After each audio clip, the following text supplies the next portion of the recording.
Sebelum saya menyampaikan apa yang ingin saya sampaikan,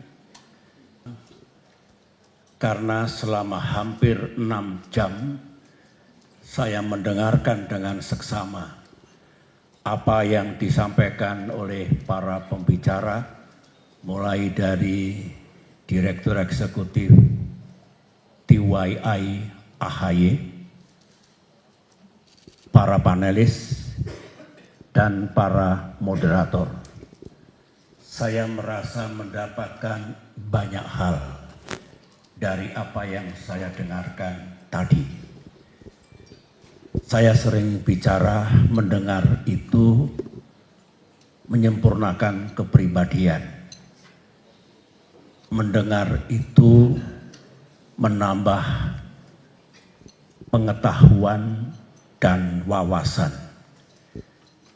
Mendengar itu menghemat seseorang, termasuk saya, untuk tidak membaca misalnya 10 buku yang memerlukan waktu berhari-hari, karena cukup dengan mengambil intisari apa yang disampaikan oleh siapa yang patut kita dengar. Saya bersyukur karena yang saya dengar tadi adalah emas. Terima kasih kepada para pembicara, utamanya para panelis. Saya tentu tidak ingin berbicara sebagai panelis ke-9 atau moderator ketiga. Saya juga tidak bermaksud untuk menyampaikan rangkuman, kesimpulan, atau intisari dari diskusi panel hari ini. Karena menurut saya semuanya sudah jelas dan gamblang. Saya hanya ingin cerita sedikit untuk melengkapi apa yang tadi dibicarakan dalam forum ini, termasuk interaksi yang sangat berharga antara panelis dengan peserta pertemuan hari ini. Saya juga menikmati interaksi yang berlangsung dengan baik tadi. Kemarin setelah sama-sama memperingati Hari Raya Idul Fitri, 1 hari kemudian saya sedikit beristirahat di Cisarua. Ada satu kawasan wisata kecil yang bernama Damar Langit. Tujuan ke sana tiada lain adalah untuk melukis. Alhamdulillah, hobi saya yang baru. Hampir 4 tahun saya melukis, ternyata membawa kebaikan yang luar biasa bagi saya. Kemarin saya lukis ada 6 lukisan landscape yang indah di tempat itu, mengabadikan Gunung Pangrango, Gunung Salak, dan pemandangan yang lain. Tetapi malam hari saya terganggu dengan betapa maraknya, betapa keotiknya dunia sekarang ini lantaran makin intensif yang disebut dengan perang tarif, balas membalas satu sama lain. Termasuk berita bahwa Indonesia juga dikenakan tarif sebesar 32%. Di tengah malam saya memanggil staf saya, Kolonel Tumpal, coba saya ingin menulis sesuatu. Tidak akan saya lepas dalam bentuk tweet, karena saya tahu sebagai seorang yang pernah memimpin negeri ini, saya harus hemat bicara dan berhati-hati dalam bicara. saya akan memastikan setiap yang saya sampaikan politically correct. Dan itu bagi saya etika. Ditulislah 7 butir bagaimana sebaiknya Indonesia menyikapi yang baru saja disampaikan oleh Presiden Donald Trump.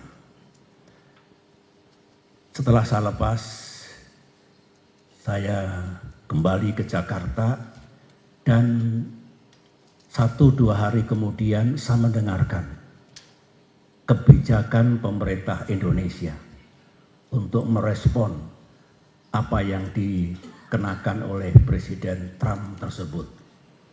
Saya bersyukur karena yang dijelaskan oleh para menteri Indonesia, tentu termasuk Presiden Prabowo Subianto yang saya dapatkan dari berbagai sumber, itu boleh dikatakan 80% sama dengan apa yang saya pikirkan, dan kalau bisa saya rekomendasikan kepada pemerintah Indonesia.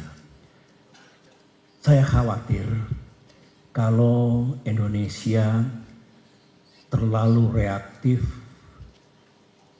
lebih emosional dan kurang rasional ketika kita menyadari kita ini siapa, dunia seperti apa, Amerika Serikat seperti apa. Kita harus tahu kemampuan dan batas kemampuan kita.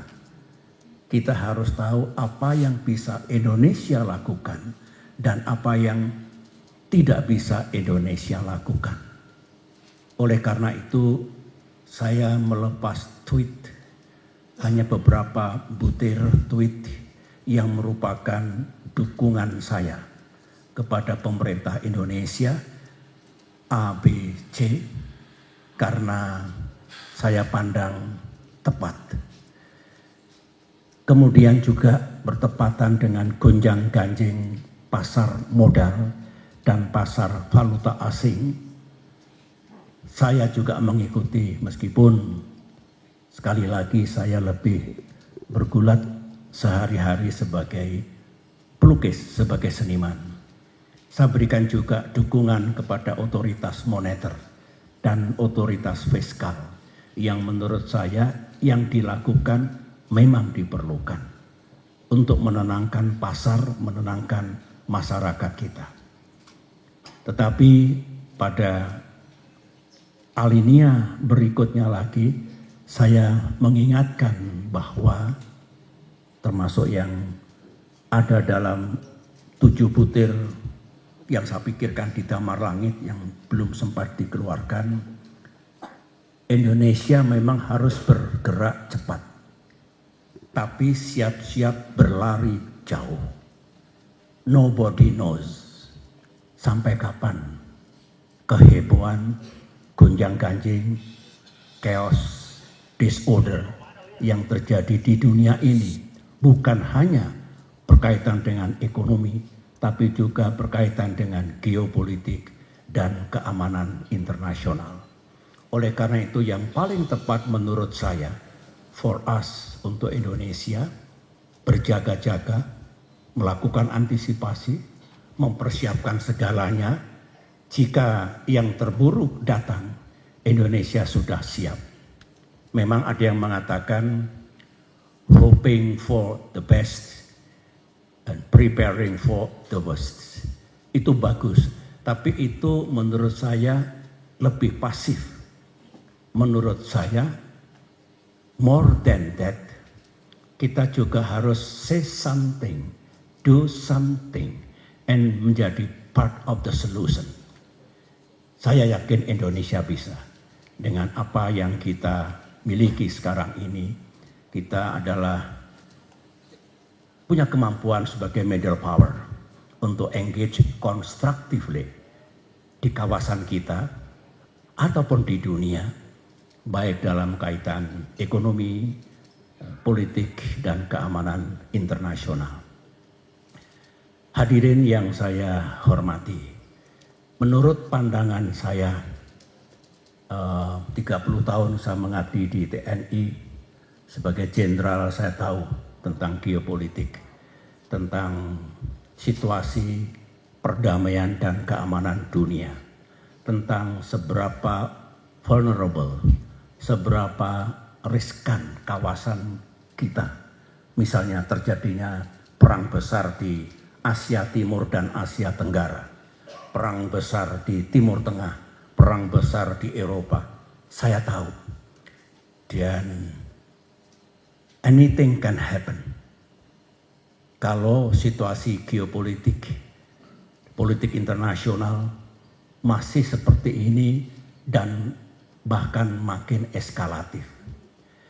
Saya membaca 2 buku novel yang saya beli di Jepang dan yang kedua di Chicago, yang judulnya adalah, atau tema dari novel itu ditulis oleh seorang mantan admiral, paham tentang situasi peperangan di laut, yang menggambarkan tahun 2034 sangat mungkin terjadi perang besar di kawasan Asia Tenggara dan Asia Timur.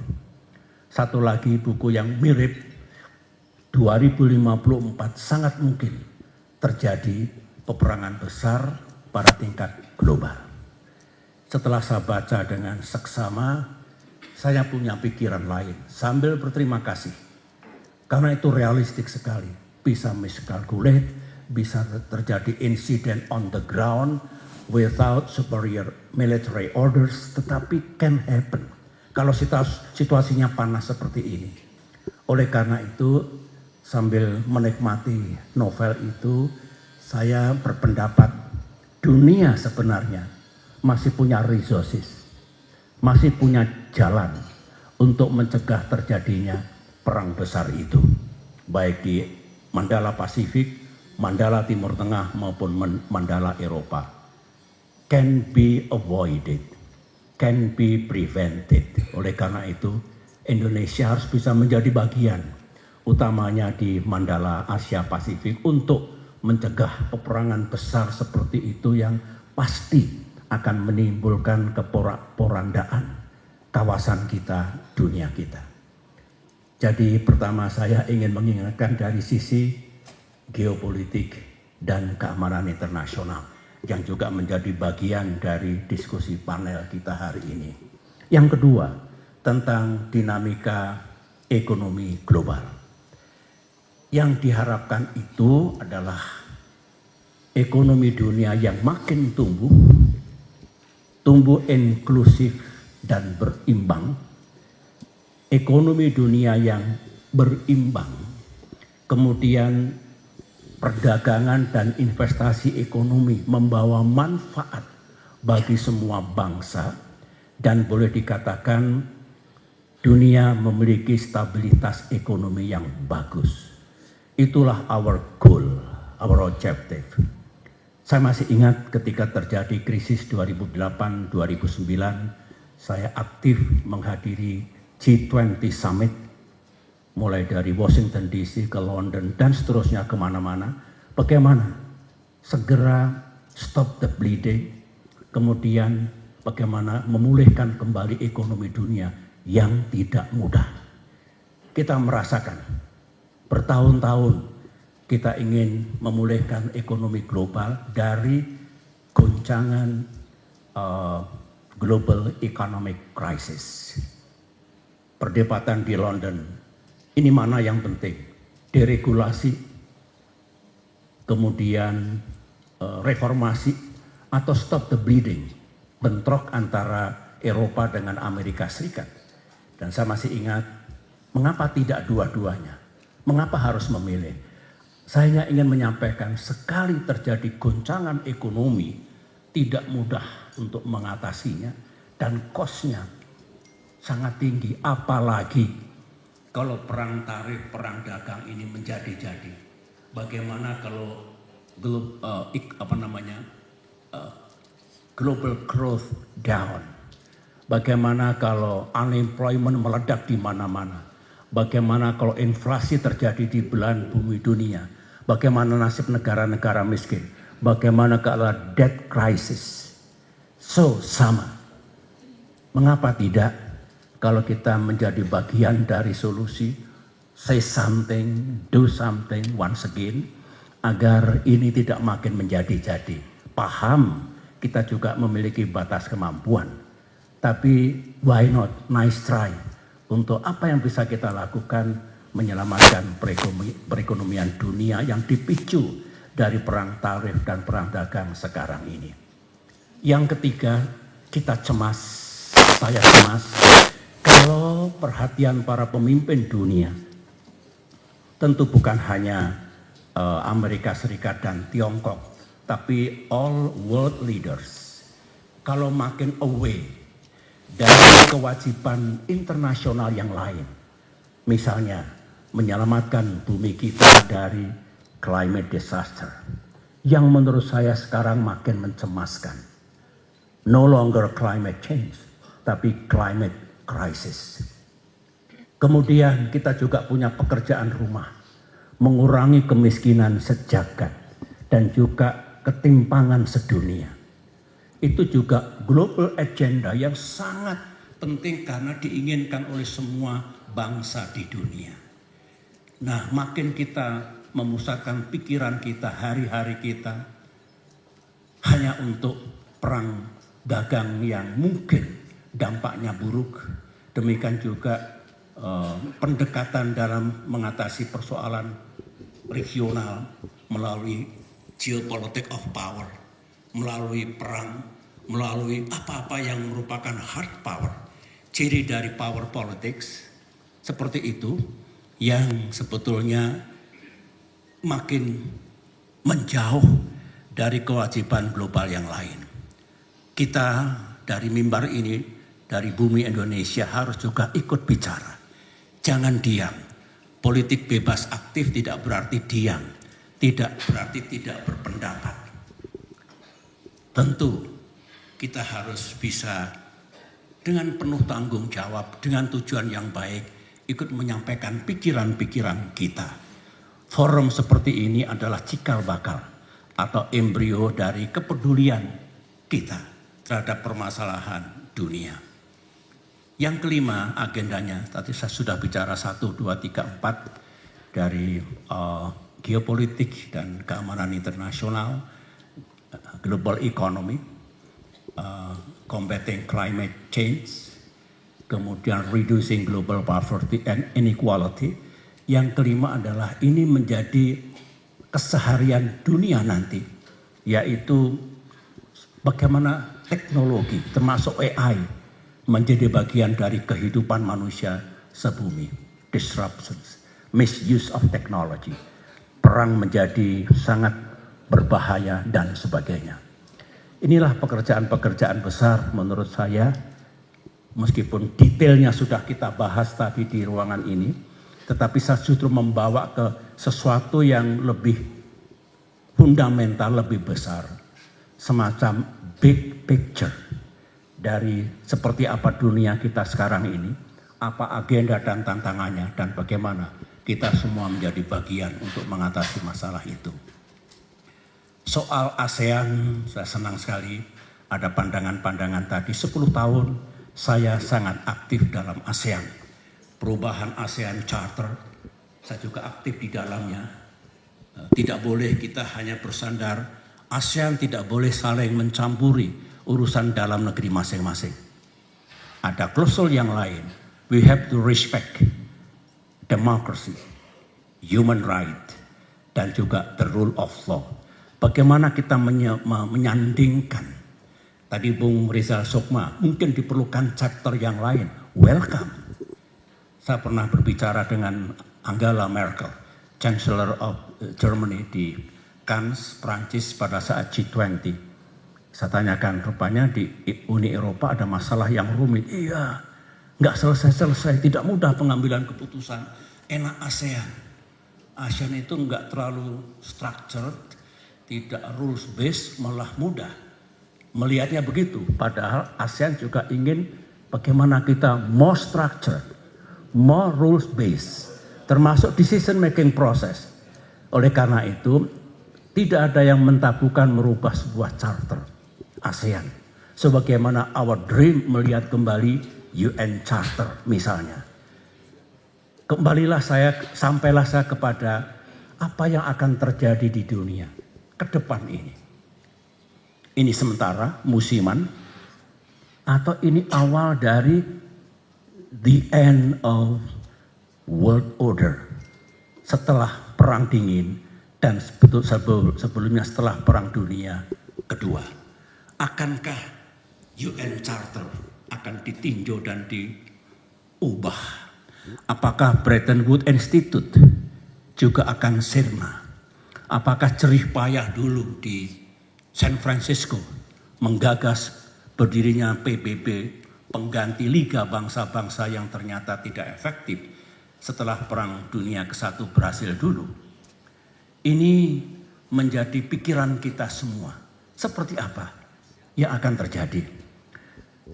Mudah-mudahan kalau ini akan terjadi chaos baru pada tingkat dunia, sebagaimana yang pernah kita dengar kalau ada bencana besar karena lempeng tektonik kita bergerak, tsunami contohnya di Aceh, ada pelepasan energi di sana sini, setelah itu terjadi keseimbangan baru, kemudian move on menuju ke masa depan. Akankah dunia kita kalau ini terus berlangsung makin memburuk, terjadi goncangan besar?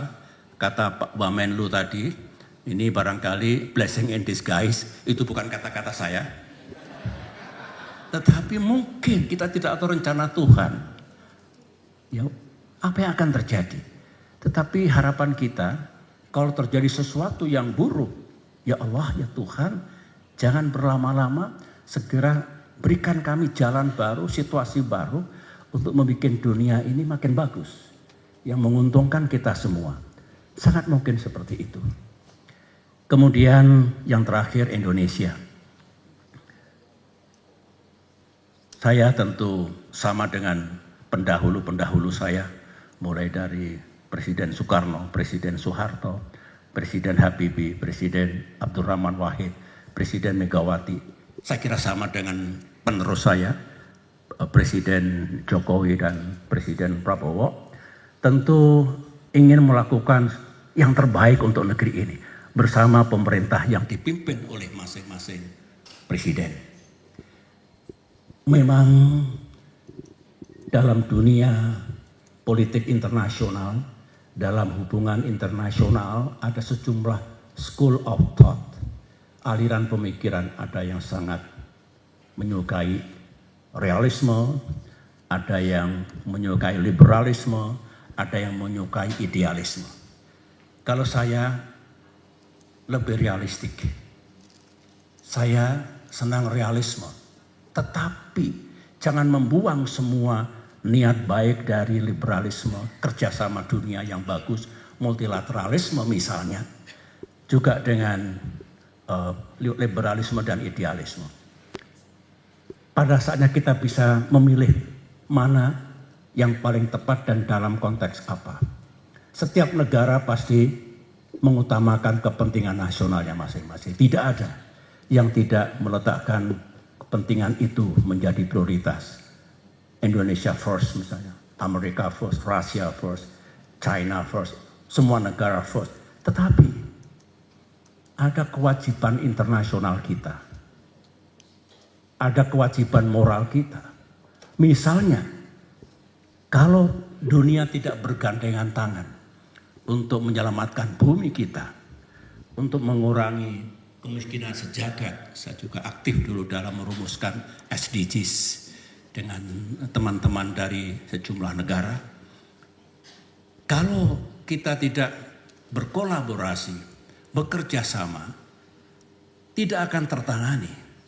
Sehingga tidak bisa dihindarkan dalam dunia realisme yang namanya nasionalisme, proteksionisme, unilateralisme. Seperti itu. Tetapi tetap ada ruang untuk kerjasama internasional, collaboration, multilateralism, dan sebagainya. Dimulai dari ASEAN, rumah kita. Dan dimulai dengan semua yang mencintai dunianya makin baik dan makin maju. Itulah sebetulnya yang ada yang terjadi di dunia saat ini. Oleh karena itu kita harus terus mencermati perkembangan, ya, day by day, night after night.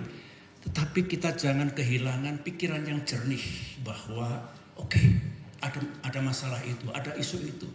Tapi selalu ada cara, selalu ada jalan, selalu ada resources yang bisa kita gunakan.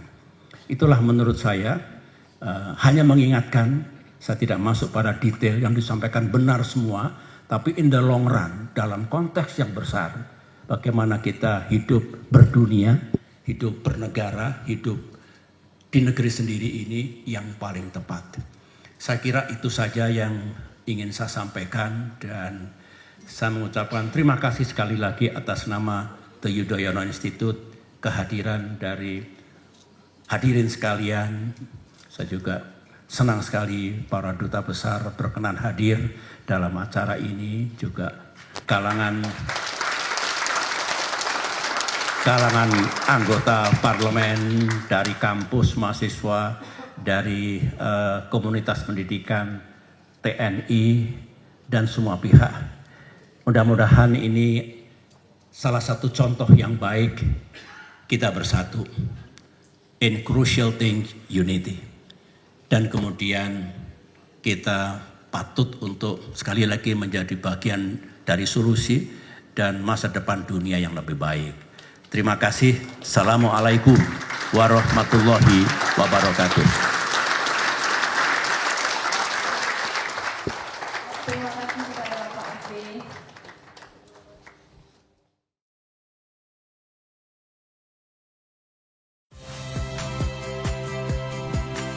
Saya Radi Saputro.